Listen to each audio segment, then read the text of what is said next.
E nós vamos abrir a nossa Bíblia em Êxodo 20.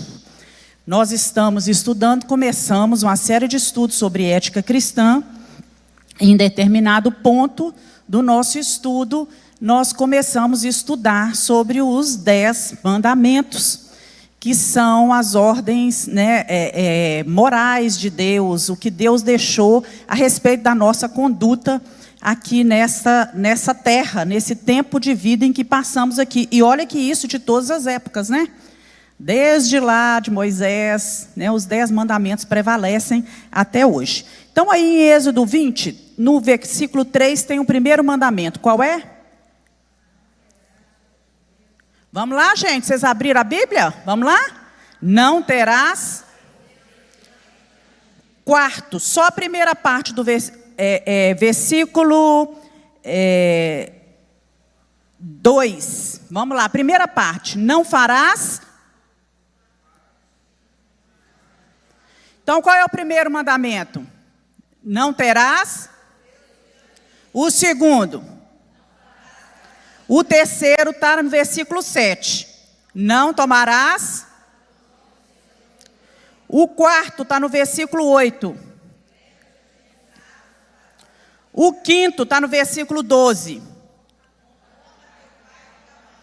Ok, só até aí. O 13.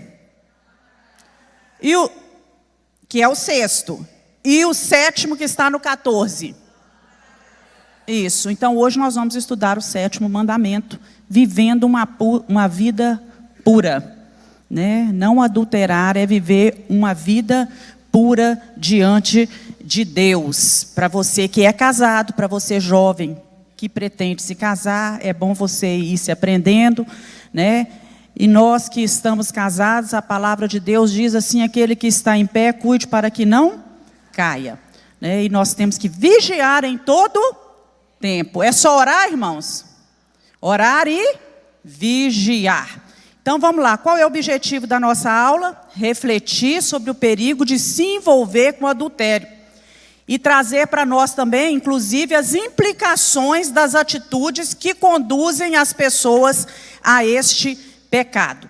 Então nós já lemos aí Êxodo 20, 14, Êxodo 5, 18 também fala não adulterarás. E nós vamos lá para Deuteronômio, capítulo 22, 22 a 30. Irmãos, aqui é uma escola dominical, uma escola de domingo, bíblica. Então nós vamos usar muito a Bíblia. É bom que você traga a sua Bíblia. Se você não traz a Bíblia assim, você traga aí no celular e acompanhe. Não fique só dependendo daqui do telão, não, porque você precisa manusear a Bíblia. Isso é bom para a gente, é bom para o cérebro, certo? Isso ativa o nosso cérebro também, não é só ficar olhando aqui, não. Vamos lá, Deuteronômio 22, 30. Se um homem for surpreendido deitado com a mulher de outro, os dois terão que morrer, o homem e a mulher com quem se deitou. Eliminem o mal do meio de Israel. Se numa cidade um homem se encontrar com uma jovem prometida em casamento e se deitar com ela, levem os dois à porta daquela cidade e apedrejem-nos até a morte. A moça, porque estava na cidade, não gritou por socorro. E o homem, porque desonrou a mulher do outro homem. Elimine o mal do meio de vós. Se, contudo, um homem encontrar no campo uma jovem prometida em casamento e forçar, somente o homem morrerá. Não façam nada, pois ela não cometeu pecado algum que mereça a morte. Este caso é semelhante ao daquele que ataca e mata o seu próximo, pois o homem encontrou a moça virgem no campo, e ainda que a jovem prometida em casamento gritasse, ninguém poderia socorrê-la. Se um homem se encontrar com uma moça sem compromisso de casamento e a violentar, e eles forem descobertos, ele pagará ao pai da moça 50 peças de prata, terá que se casar com a moça, pois a violentou, jamais poderá divorciar-se dela. Nenhum outro homem poderá tomar por mulher a mulher do seu pai, pois isso desonraria a cama do seu pai. Assim era no Antigo Testamento. Se uma mulher fosse pega em adultério, o que acontecia com ela, meus irmãos? Era apedrejada. Vamos lá para Mateus 5. Abre sua Bíblia aí. 27, 32. Jesus,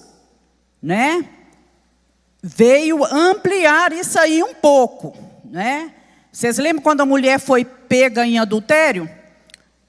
que ele falou, os homens queriam apedrejá-lo, Jesus falou: quem não tiver pecado, que atire a primeira pedra. Vá, falou com a mulher, não ficou só nisso não. Vá e não peques mais. Mateus 5, 27 a 32. Vocês ouviram que foi dito: não adulterarás. Mas eu lhes digo: qualquer que olhar para uma mulher para desejá-la, já cometeu adultério com ela no seu coração. Se o teu olho direito fizer pecar, arranque e o lance fora. É melhor perder uma parte do seu corpo do que ser todo ele lançado no inferno. Se a tua mão direita o fizer pecar, corte a lance fora. É melhor perder uma parte do seu corpo do que ir todo ele para o inferno. Foi dito: aquele que se divorciar de uma mulher deverá dar-lhe certidão de divórcio. Mas eu lhe digo que todo aquele que se divorciar de sua mulher, exceto por imoralidade sexual, faz com que ela se torne adúltera, e quem casar com a mulher divorciada estará cometendo adultério. Hebreus 13, 4. Vamos lá para Hebreus. Digno de honra entre todos seja o matrimônio, bem como o leito sem mácula, porque Deus julgará os impuros e os adúlteros. Pronto, partindo dessa leitura bíblica, nós vamos aí pensar um pouquinho sobre os desafios que nós encontramos nesse mundo pós-moderno, de manter uma família unida, feliz, com princípios e valores cristãos. Isso não tem sido fácil. Criar filhos, ter relacionamento saudável entre marido e mulher, num mundo com tantos desafios e tão contrário aos princípios bíblicos e morais, né, e éticos. Então, se nós conhecemos a Bíblia, se colocamos a Bíblia em prática, né, os ensinamentos da Bíblia, vai ficar mais fácil para mim e você identificar e refutar essas contaminações que o mundo está lançando sobre a nossa família. Então, nós precisamos conhecer a Bíblia. Isso é dito todos os dias na igreja. Você assiste isso pela internet, nos reels que você recebe, nas palavras pelo YouTube. Nós precisamos conhecer a Bíblia. Escondi a tua palavra no meu... Para o quê, irmãos?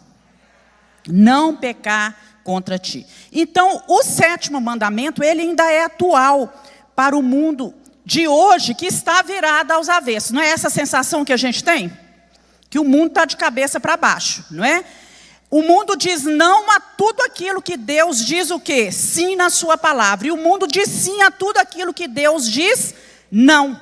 E o resultado disso é o caos na família e na sociedade. Os casais hoje têm dificuldade de saber como criar os seus filhos, como tratar de determinados problemas, de determinadas questões. Eles ensinam uma coisa em casa, chega na escola, é totalmente diferente. As crianças têm dificuldade de identificar o que é certo e errado. Eles ouvem uma coisa do pai, né, em casa, ouvem alguma coisa na igreja, mas quando eles chegam na escola, a figura do professor, os ensinamentos que é lançado, é tudo tão importante para ela que ela entra em conflito, ela entra em choque. Então nós precisamos pedir a Deus que nos ajude, porque o adultério hoje em dia, ele tem se tornado um pecado comum e até mesmo glorificado. Nas séries de TV que a gente assiste, nos filmes, nos livros, nas revistas, tudo tornou-se muito comum, é comum hoje. E Deus sempre tem ensinado a mesma coisa desde o início. As relações sexuais, elas pertencem exclusivamente ao casamento lícito. Então, Deus, na sua palavra, ele sempre condena a fornicação e o adultério. E a vontade de Deus para os dias de hoje não mudou, é bem clara.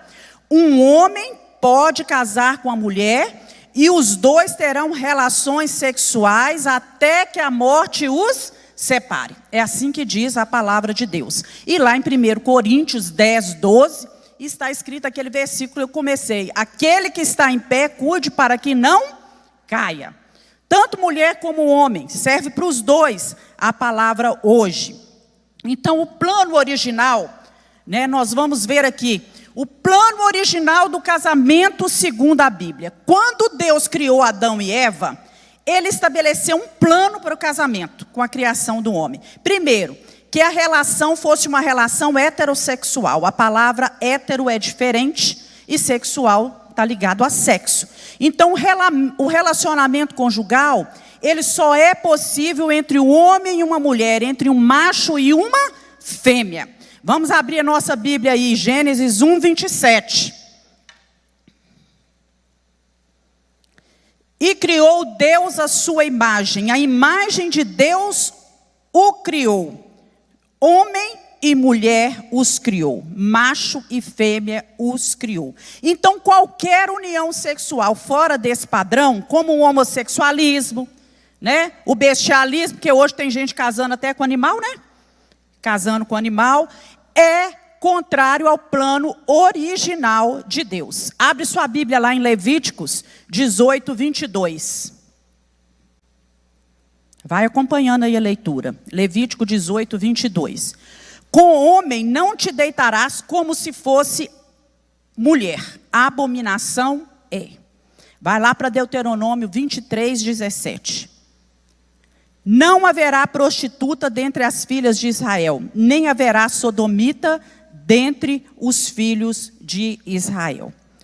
Então, o objetivo principal, quando Deus criou o homem e a mulher, o objetivo principal de Deus era que eles procriassem, não era assim, irmãos?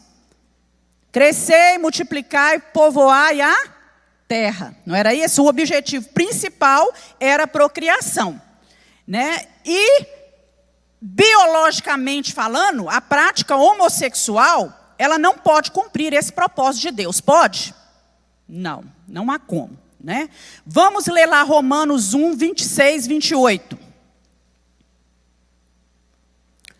Por isso Deus os abandonou às paixões infames, porque até as suas mulheres mudaram o uso natural, no contrário à natureza. E semelhantemente também os homens, deixando o uso natural da mulher, se inflamaram em sua sensualidade uns para com os outros, homem com homens, cometendo torpeza e recebendo em si mesmos a recompensa que convinha ao seu erro. Então, o primeiro ponto que a gente tem que ver, o primeiro plano de Deus é que a união fosse heterossexual, senão Deus teria criado diferente. O segundo é que fosse uma união indissolúvel. Então, a Bíblia nos revela que o projeto de Deus fosse assim, que nada dissolvesse essa união. Lá em Gênesis 2, 24, a parte B, diz assim, e apegar-se-á a sua mulher. Essa palavra apegar, no original hebraico, dabak, significa grudar. Uma coisa que está grudada. E no hebraico mais moderno, né, nos dias de hoje, o sentido é de colar, que estivesse colado, aderido um ao outro. Então, quando a gente lê lá em Gênesis 2, 24, portanto, deixará o homem, seu pai e sua mãe, e apegar-se-á a sua mulher. Quer dizer, vai estar grudado ali, colado. Quando você cola uma folha, né, num livro, né, ou se você pegar um pedaço de papel e colar aqui na Bíblia, na hora que você for arrancar aquilo, o que é que vai acontecer, meus irmãos? Danos, não é? Vai ser rasgado. Eu mesmo vou sofrer muito, porque minha Bíblia vai ficar rasgada. E essa Bíblia aqui é xodó. Ganhei do meu marido quando eu tinha 15 anos. Pode? Muito tempo agora, né? Então, a gente tem que pensar nisso, nesse sentido da palavra. E também, quando fala assim, vai grudar, né, vai colar, vai apegar-se, está querendo dizer no sentido colado, de ser uma pessoa só, um único ser, um só com o outro, né? E serão os dois uma só carne. A trindade divina, eles são 3 em 1. Marido e mulher são 2 em 1. É assim que Deus quer. Então, existem 3 termos na Bíblia que nos atestam essa indissolubilidade do casamento, que é esse que nós lemos, apegar-se à sua mulher, em Gênesis 2, 24. Lá em Mateus 19:6 fala que o que Deus ajuntou, não separe o homem, não é? E lá em Romanos 7:2 fala, porque a mulher, enquanto ela viver, ela estará ligada ao seu marido. Não é? Então nós precisamos olhar isso. Também o plano de Deus era que fosse uma união monogâmica. E eu coloquei ali que a palavra mono é um, gamos, casamento.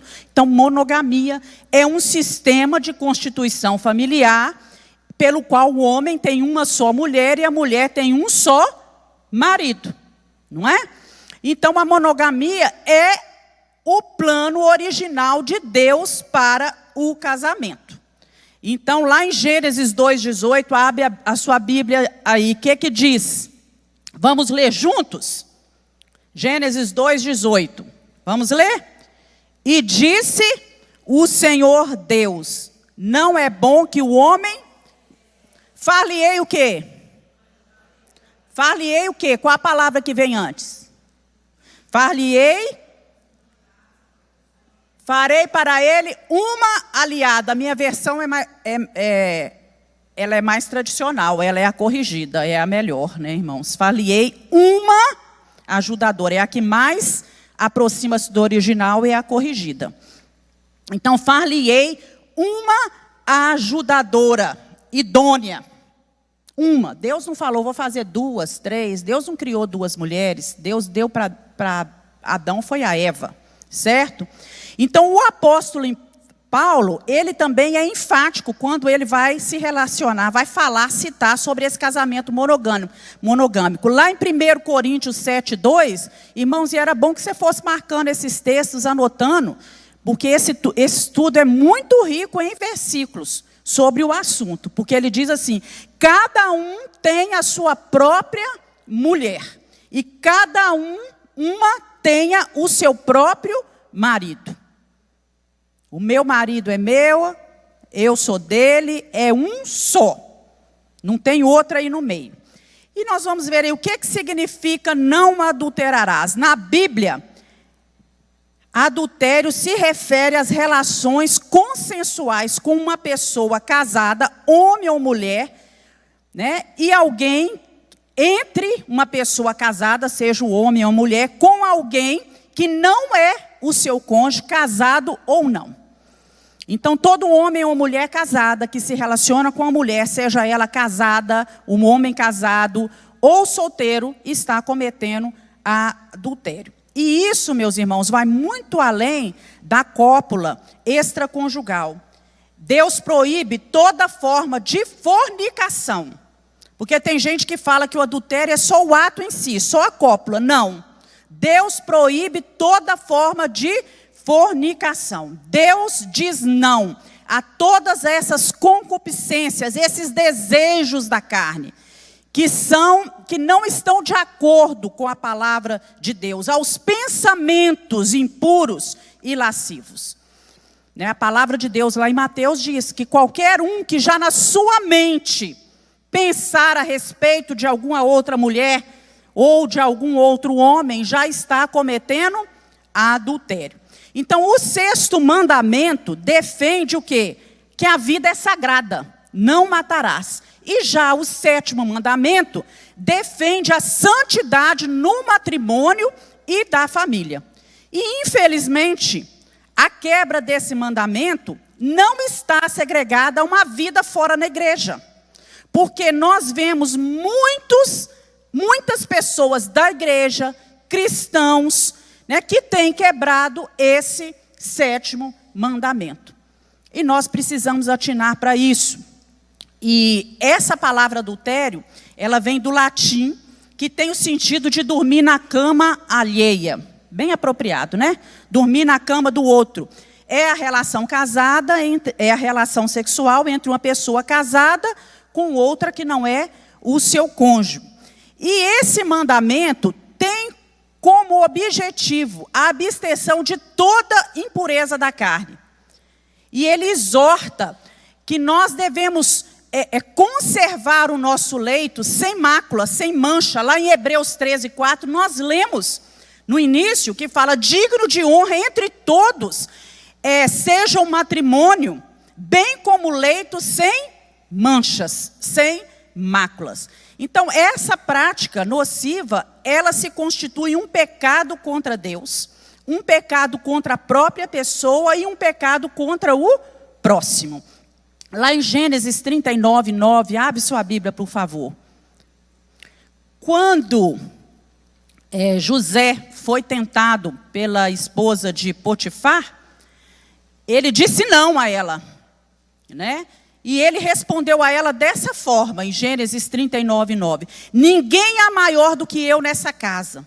Nenhuma coisa o meu Senhor me vedou, senão a ti, porquanto tu és a sua mulher. Como, pois, faria eu tamanha maldade e pecaria contra Deus? O pecado do adultério, ele é primeiramente contra Deus. Contra Deus.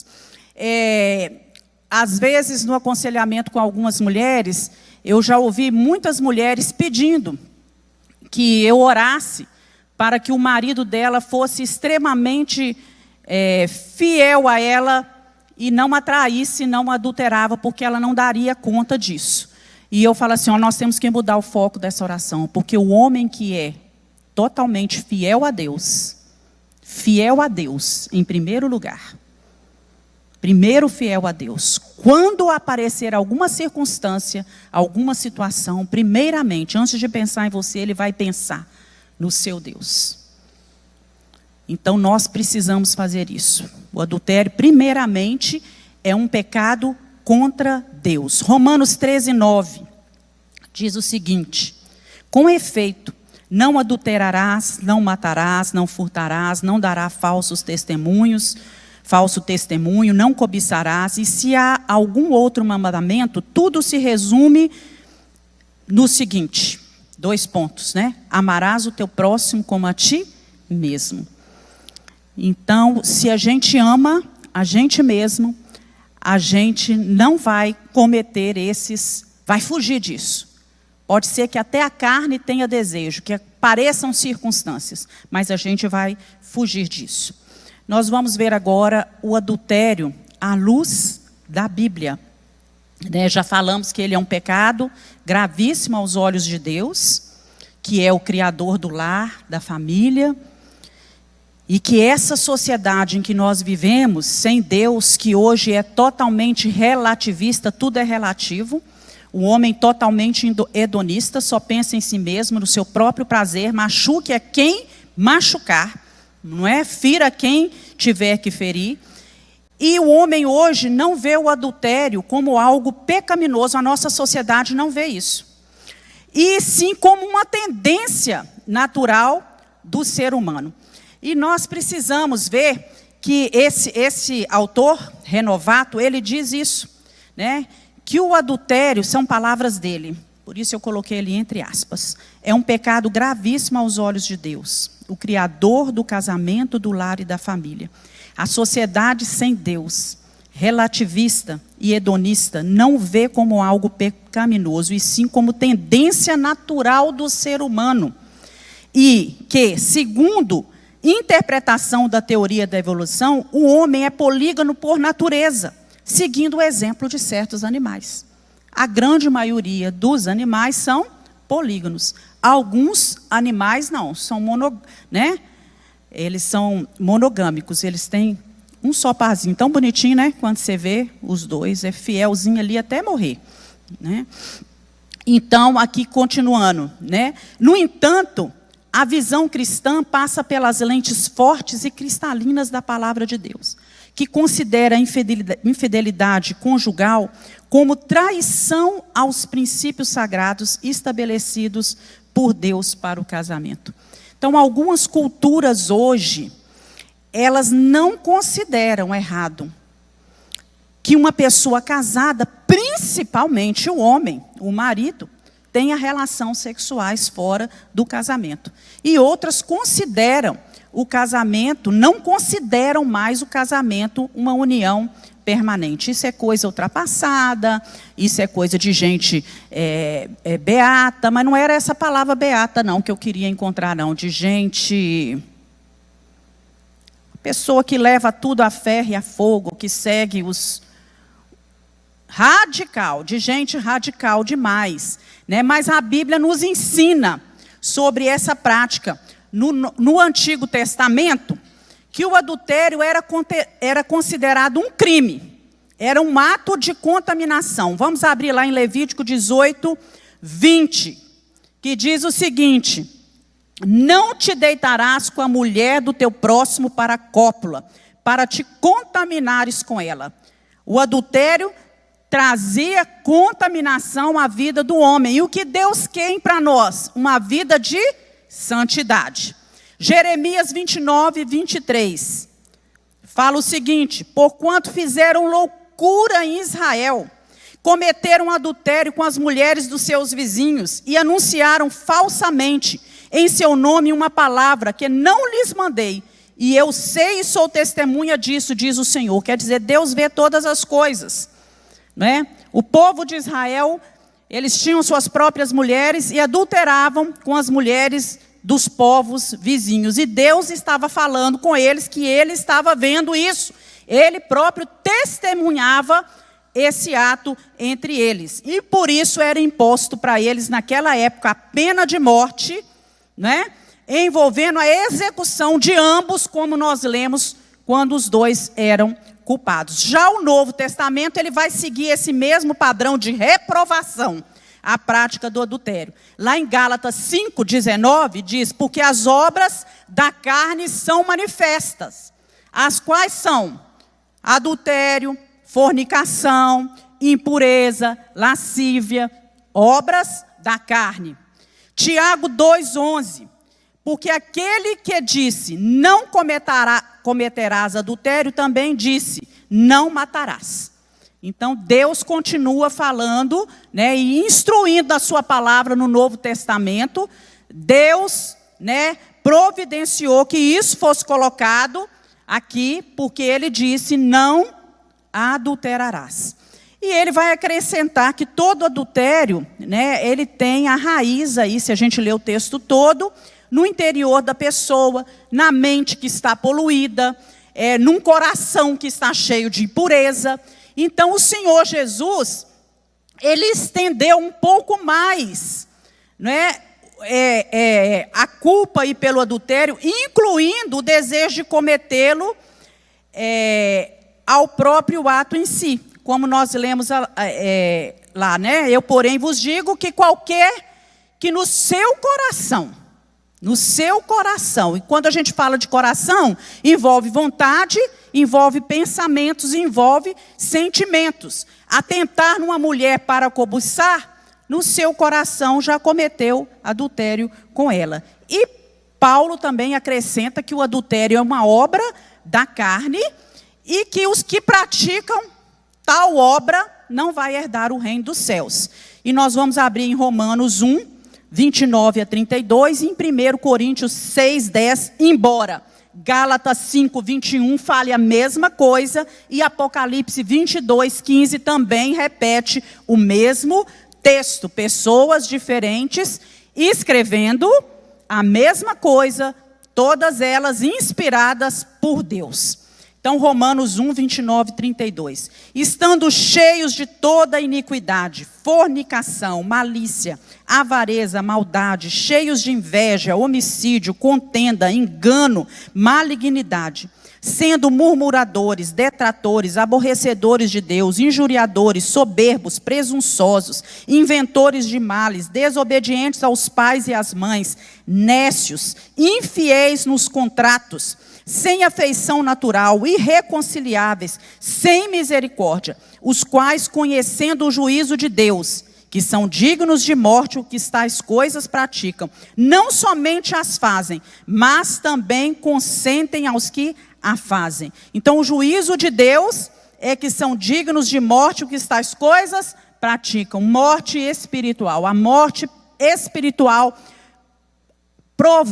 promove o afastamento do homem com Deus, né? E lá em 1 Coríntios 6, 10 diz, não erreis, Nem os devassos, nem os idólatras, nem os adúlteros, nem os efeminados, nem os sodomitas, nem os ladrões, nem os avarentos, nem os bêbados, nem os maldizentes, nem os roubadores herdarão o reino de Deus. Então engana-se quem vive a sua vida cometendo adultério, vive na prática do adultério e acha que está tudo muito bem, porque ele está dentro da igreja, ele está cantando louvor, ele é bom para com as pessoas, ele ajuda o necessitado. A Bíblia é clara em dizer que tal pessoa não herdará o reino de Deus. E engana-se profundamente quem pensa que Jesus vai voltar e que porque ele aceitou Jesus uma vez, a graça de Jesus é suficiente, né, para dar garantia a ele por toda a vida, ainda que ele esteja com a sua vida em adultério. O Senhor deixa claro isso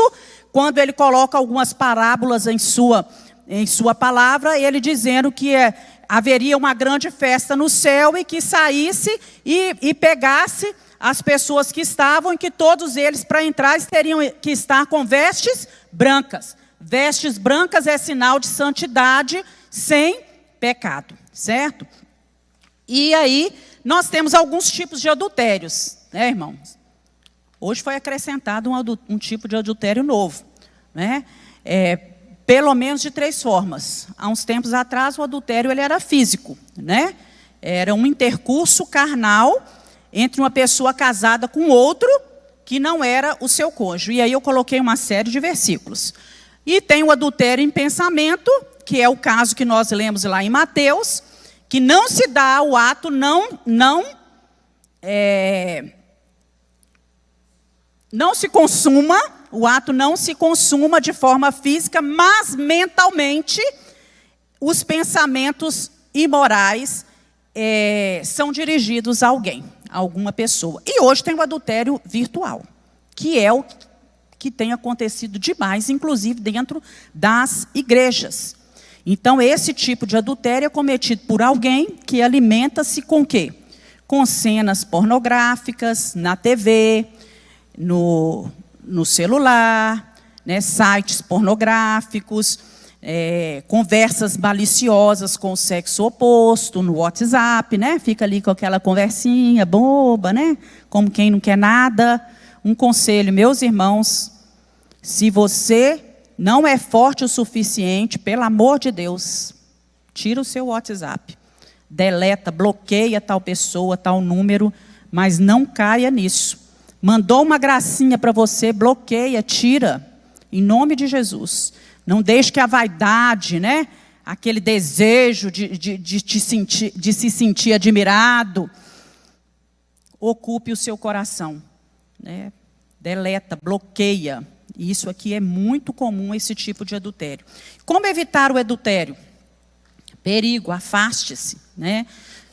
Vigilância, oração, meditação na palavra são recursos importantes para quem deseja vencer toda e qualquer tentação. Mateus 26, 41. O que é que diz aí?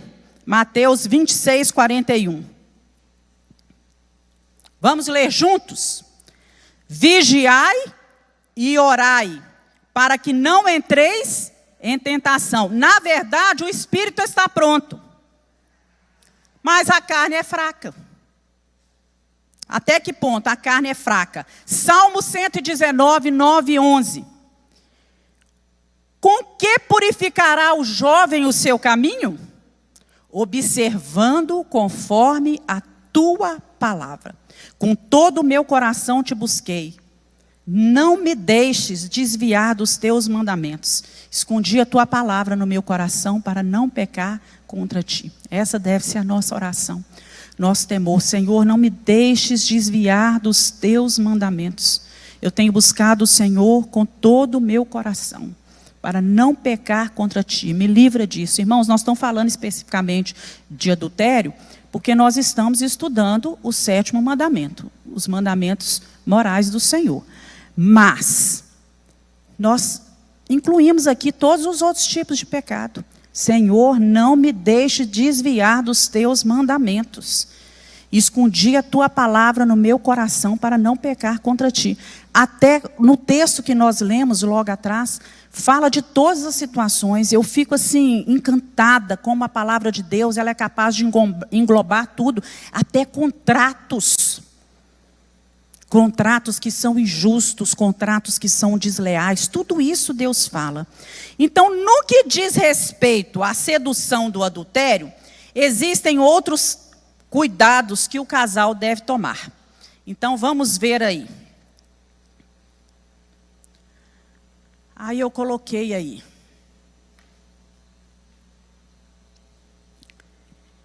Evitar conversas íntimas com pessoas do sexo oposto. Alguém poderia dizer, nossa, quanta baboseira, pastora Georgia. Por que isso? Eu posso ter um amigo do sexo oposto muito íntimo com quem eu possa compartilhar a ele os meus desejos, as minhas frustrações sexuais. Irmãos, isso não é bom.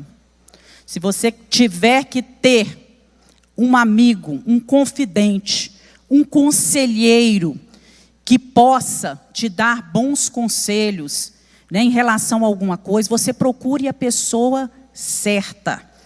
Alguém que está preparado para aquilo. Então, evite conversas íntimas com pessoas que estão trabalhando com você, que estão ali em contato com você, às vezes até mais do que a sua própria esposa. Trabalham com você o quê? Diariamente, 8 horas por dia ou mais. Evite conversas íntimas com tal pessoa. Mulheres dentro da igreja, homens dentro da igreja, evitem conversas íntimas com pessoas de dentro da igreja, que não é o seu marido ou a sua esposa, ou que não esteja preparado para isso. Então, nós precisamos olhar para isso. Mantenha-se longe de pessoas cujo comportamento está em desacordo com a palavra de Deus, com a Bíblia. E 1 Coríntios 5,11 fala assim: mas agora vos escrevi que não vos associeis com aquele que, dizendo-se irmão, olha só, aquele que se diz irmão, está falando aqui de gente que está lá fora no mundo? Está falando de gente o quê? Dentro da igreja. Não vos associeis com aquele que, dizendo-se irmão, for devasso, avarento, idólatra, maldizente, beberrão, roubador, com o tal nem ainda comais. Aí você pode me dizer, nossa, isso não é Antigo Testamento. Se você pensa que o Antigo Testamento não é válido, porque tem gente que acha que o Antigo Testamento é ultrapassado. Está aqui no Novo Testamento. O outro fato é, abstenha-se, evite o adultério, abstendo-se do ato conjugal com o cônjuge apenas por consentimento mútuo e por tempo determinado. Tem pessoas que têm essa história, Ah, não, eu vou ficar tantos dias, fazendo uma consagração, ou tantos dias em jejum, me purificando e tudo, e às vezes nem tem o consentimento do outro. E a palavra de Deus fala isso, lá em 1 Coríntios 7:5. Não vos priveis um ao outro, senão por consentimento mútuo por algum tempo, para vos aplicardes ao jejum e oração. E depois ajuntai-vos outra vez, para que Satanás não vos tente pela vossa incontinência. É muito triste quando a gente ouve falar de casados que dormem na mesma cama e que estão aí há 1 mês, 2 meses, 3 meses, 6 meses sem ter relação sexual. Então, isso precisa ser revisto. E aí, meus irmãos, a Bíblia fala também, abre sua Bíblia em Provérbios 4:23, eu gostaria de ler esse texto. Provérbios 4:23 e Mateus 15:19.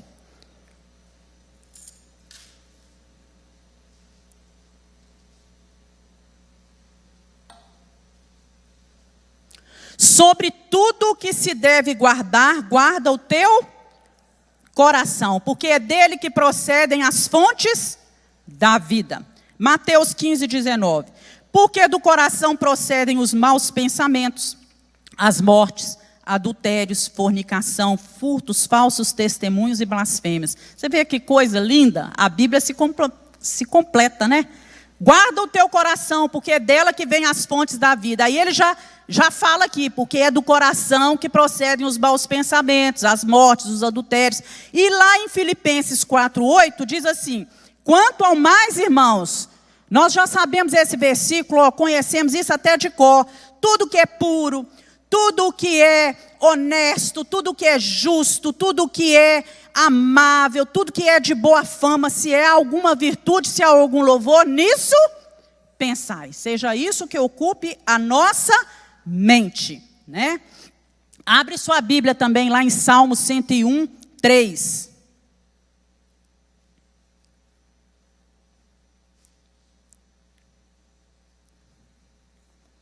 Salmo 101:3, que diz o seguinte: não porei coisa má diante dos meus olhos. Vamos dizer juntos? Não porei, mais uma vez, não porei diante dos meus olhos. Lá em Mateus 6:22-23, diz assim: a candeia do corpo são os olhos. De sorte que se os teus olhos forem bons, todo o teu corpo terá luz. Se, porém, os teus olhos forem maus, o teu corpo será tenebroso. Se, portanto, a luz que em ti há são trevas, quão grandes serão tais trevas? Então, não porei coisas más diante dos meus olhos, porque os meus olhos são candeia do nosso, o nosso corpo, a candeia do nosso corpo são os olhos, não é? E aí, irmãos, mais alguns conselhos. Diz o seguinte: mantenha o seu cônjuge satisfeito, não é? Lá em Provérbios 5:17 diz assim: bebe água da tua fonte, das correntes do teu rosto, do teu poço. Bebe água da tua fonte, né? Então, marido, sacia-te com a mulher que você tem. Mulher, sacia-te com o teu marido. Beba água dessa fonte, né, do seu poço. É o poço que Deus te deu para saciar os seus desejos. 1 Coríntios 7:3. O marido pague à mulher a devida benevolência, e da mesma sorte a mulher ao marido. E aí vem: mas eu não tenho vontade. Misericórdia, vai orar e vai pedir a Deus vontade, né? Vai orar porque o seu marido ou a sua esposa tem necessidades, não é? E um tem que satisfazer o outro. Isso precisa ser tratado entre os dois. Vai procurar ajuda de um conselheiro matrimonial, de um psicólogo. Vai fazer tratamento os dois juntos, uma terapia. Isso tudo é bom, isso tudo ajuda, não é? Mas precisa ser um satisfazer o outro. Cuidado com o excesso de autoconfiança. Nunca diga: comigo não vai acontecer. Não tem gente que fala assim? Comigo nunca, jamais. Né? E a autoconfiança demais. O que é que Pedro falou com Jesus? Jesus falou: Pedro, te digo que você vai me negar 3 vezes ainda antes que o galo cante. Não, Senhor. Olha a autoconfiança. Jamais te negarei. Mas aconteceu, né? Nunca brinque na zona de perigo. Se a carne é fraca, todo cuidado é pouco, não é? Cada um tem sua zona de perigo. Para uns a zona de perigo é a bebida. Para outros a zona de perigo é a língua. Para outros a zona de perigo é o sexo, não é? Para outros a zona de perigo é a mentira. E assim a gente deve tomar cuidado. Sempre preste conta ao cônjuge. Precisamos viver consciente de que temos que responder a alguém sobre os nossos atos. Você casou, você escolheu casar. Depois que você escolheu casar, ouça bem, vocês jovens, você tem que prestar conta ao seu marido e você tem que prestar conta à sua esposa. Onde você foi, meu bem? Está me vigiando. Engole essas palavras. Você tem que falar: eu fui em tal lugar. Não é? Eu estava em tal lugar. Não é? Nós temos que prestar conta uns aos outros. Lá em casa, nós vamos fazer amanhã 41 anos de casados. E lá em casa, até hoje, se eu vou me atrasar para chegar, o nosso horário normal de chegar em casa é 6 horas e pouco. Se passa disso, eu mando uma mensagem, eu ligo o telefone. Estou em tal lugar, fui levar minha mãe não sei aonde, né? Estou na aula disso, ou estou na igreja até agora. Por quê? Isso são coisas importantes. Então, nós temos que prestar conta. O que você fez com aquele dinheiro? Presta conta. Tem gente que esconde, né? Presta conta. Cuidado com a internet. Isso não está aí não, mas eu estou falando. Cuidado com a internet. Vamos lá. Outro. Peça ajuda quando perceber algum sinal de perigo rodeando. Então, o casal, ele tem que construir uma relação com base na verdade. Porque quando vier a tentação, um tem a confiança de abrir o coração para o outro buscando ajuda. Né? Tem mulher que, se o homem for falar alguma coisa que aconteceu, algum sinal de perigo que está rodeando, roda a baiana, já acha que o homem está traindo, que é aquela confusão toda, e da mesma forma o homem. Nós precisamos ter confiança um no outro para falar das coisas que a gente está percebendo ou que está acontecendo ao nosso redor, não é?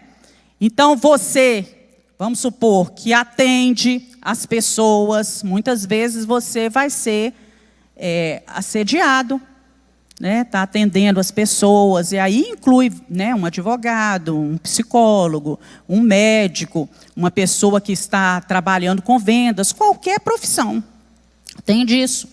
Né? Às vezes você está percebendo e tudo, né? Você precisa ter liberdade para conversar com o outro e para se afastar disso.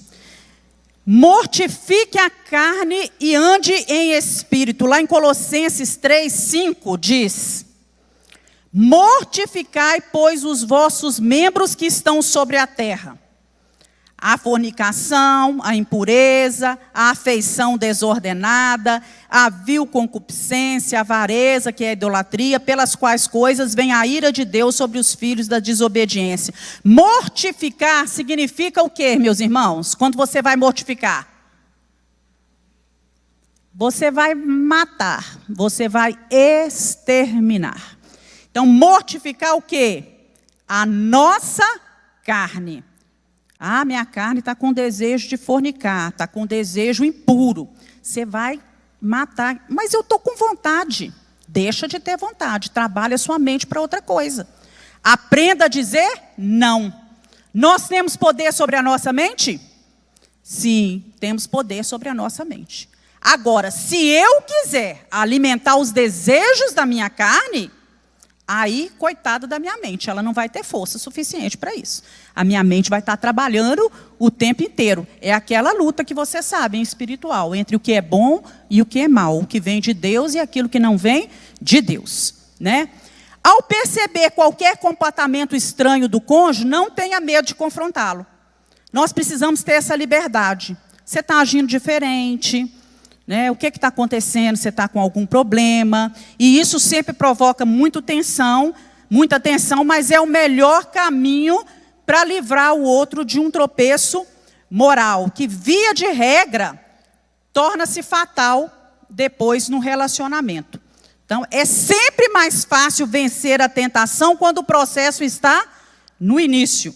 Então, quando você perceber, né, um comportamento estranho do seu cônjuge, tenha liberdade de conversar com ele. Ou quando você perceber um comportamento estranho de alguém em relação à sua esposa ou ao seu marido, tenha liberdade de conversar com essa pessoa e de adverti-la a respeito de alguma situação. E marido e mulher aprendam a ouvir um ao outro quando se diz em relação a isso. Nós temos uma experiência, nós dois, há uns 20 e poucos anos atrás, eu notei uma situação muito estranha, de uma mulher que ficava sempre rodeando o meu marido, conversando. Até então, no início, era tudo muito normal. A gente almoçava muito junto, a gente saía junto, alguns casais e tudo. Quando foi um dia, o Espírito Santo me deu aquela luz, aquele estralo. E eu comecei a perceber determinadas brincadeiras, algumas coisas que eram normal. Eu chamei o Rimac, falei com ele assim: Rimac, eu vou te falar uma coisa do fundo do meu coração. Que foi Deus que falou comigo: afaste-se de tal pessoa. Espírito de adultério, de prostituição. Afaste. Não que ele estivesse dando, alimentando nenhum sentimento, nada em relação a isso, mas não tinha nem percebido. Meus irmãos, e assim ele o fez, graças a Deus. né, que ele começou a perceber, cortar aquelas brincadeiras dela, sair, nós começamos a reduzir as nossas saídas e tudo. Não demorou pouco tempo, aquela mulher que investia no meu jardim, ela investiu em outro, e o marido da fulana, outro casal que estava em contato com a gente, caiu em adultério. Então, a gente precisa ter essa liberdade de conversar um com o outro, né? A gente precisa pedir a Deus, né, essa sabedoria, essa graça para tratar desses assuntos. Consequências reais do adultério. Primeira coisa é o afastamento de Deus.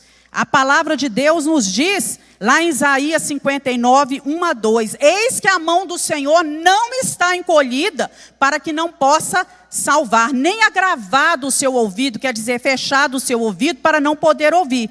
Mas as vossas iniquidades fazem separação entre vós e o vosso Deus, e os vossos pecados encobrem o seu rosto de vós para que não vos ouçam. Nos afasta do Senhor. Segundo, morte espiritual, né? Muitas vezes até a morte física. Quantos casos nós já ouvimos falar sobre envolvimento, né, de uma pessoa com outra, de traição, que termina em quê? Em morte, não é? Então, até mesmo morte física, né? E quando nós afastamos de Deus, nós morremos espiritualmente, não é? Provérbios 6:32 fala assim: o que adultera com a mulher é falta de entendimento. Aquele que faz isso destrói a sua alma. Provérbios 6:2. Achará castigo, vilipêndio, vergonha, e o opróbrio nunca se apagará. Então nós precisamos tomar cuidado. E o terceiro, consequência, é um lar despedaçado. Porque o adultério vai afligir toda a família. Os filhos, independente da idade, né, eles são sempre os maiores prejudicados, né? Ficam decepcionados com os pais, perdem a confiança nos pais, nas outras pessoas, carregam mágoas dos seus pais, carregam ressentimentos, dor para as futuras famílias. Então, nós precisamos tomar muito cuidado, porque os relacionamentos são afetados. Por isso que Deus, né, não se agrada, que Deus proíbe, abomina a infidelidade, a deslealdade. E o esposo deve amar a sua esposa e a esposa amar o seu marido, né? A falta de amor dentro do lar, ela abre brechas. Ela abre brechas para a deslealdade. E aí vem alguns conselhos, meus irmãos, bem práticos. Eu vou lendo aqui, você vai acompanhando aí para a gente terminar. Seu relacionamento com o Senhor sofre uma ruptura e é preciso buscar perdão. Então, isso aí são consequências do adultério. O relacionamento conjugal sofre uma quebra de confiança. Você terá pesares e culpa por ter traído outra pessoa. O cônjuge passará por dor e sofrimento, precisará de ajuda para superar essa fase. Os filhos ficarão decepcionados e, dependendo da idade, perde-se a amizade e o respeito. O cônjuge sente vergonha da situação. Seu caráter perante sua família e amigos será questionado. O inimigo ficará feliz com essa atitude. Seu cônjuge pode pedir o divórcio. Pela Bíblia, ele pode pedir o divórcio. Não será tão presente na criação de seus filhos. Sua vida terá que começar de novo. Ai, que preguiça, não é?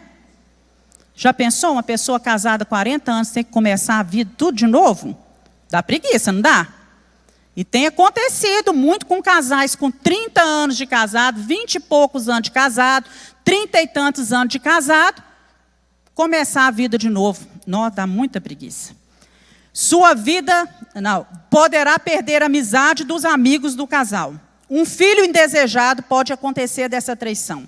A outra pessoa envolvida poderá sofrer e, se for casada, terá problemas com o cônjuge. Sua saúde poderá sofrer danos. Sofrerá com danos materiais pelo divórcio. Isso é inquestionável. E aí, para encerrar, nós vamos ver aqui que o adultério, ele não precisa ser motivo de separação. Não é verdade?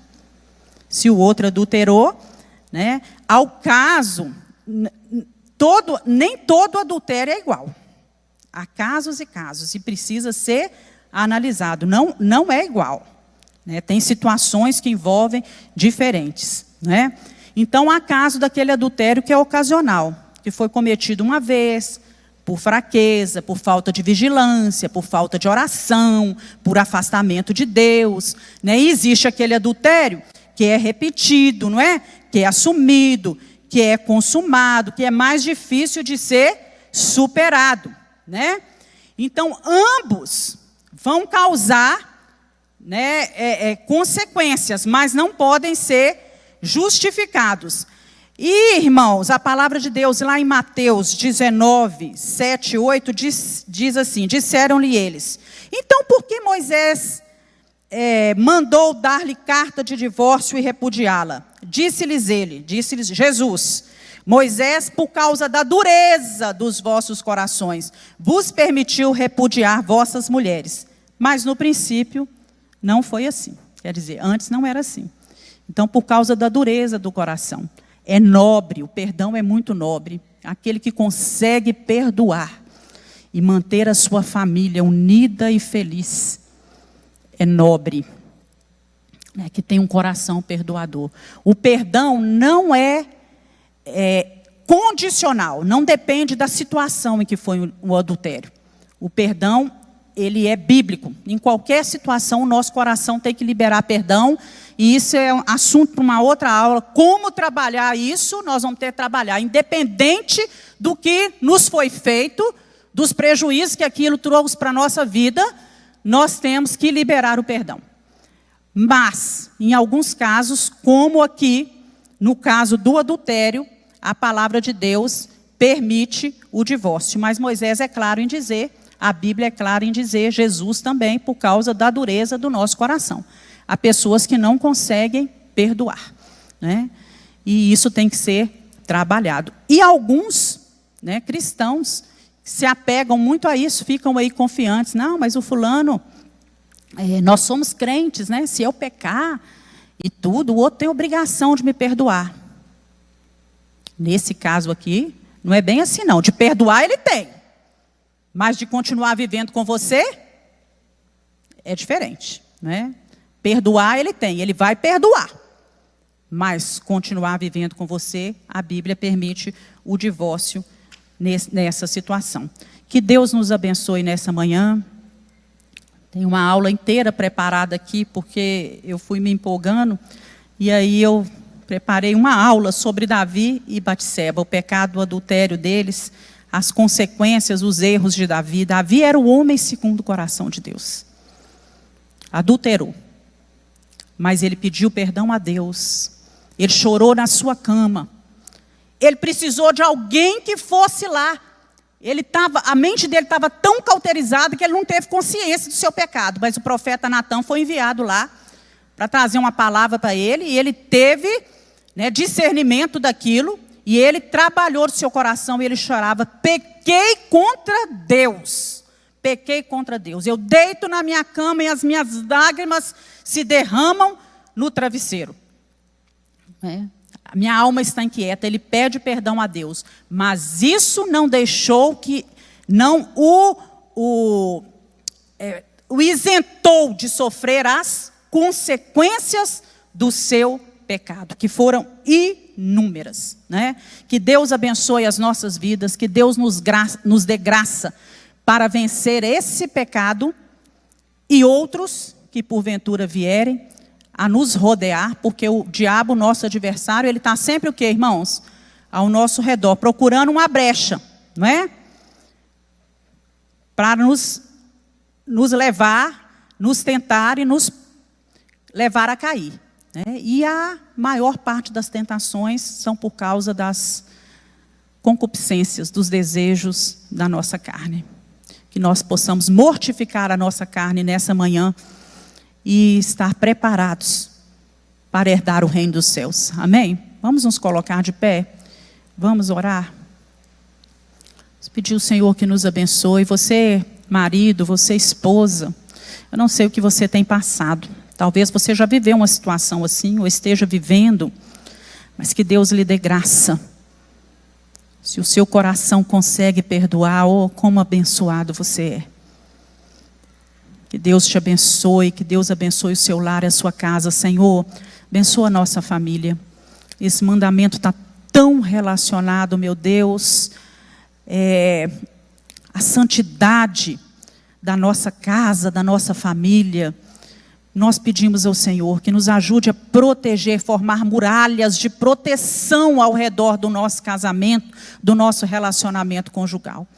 O Senhor deu a cada um de nós uma esposa, um esposo, para que nós vivêssemos bem juntos, até que a morte nos separe, nesse tempo em que vivermos aqui nessa terra. Por isso, nos dê graça, nos dê sabedoria, nos dê discernimento, a provisão do Senhor para todas as coisas. Nos ajuda a vigiar, orar, estudar a Tua palavra, ter conhecimento da Tua palavra, porque muitas vezes a gente erra por falta de conhecimento, mas quebranta o nosso coração e nos dê uma vida de santidade. Em nome de Jesus nós oramos. Deus abençoe sua vida.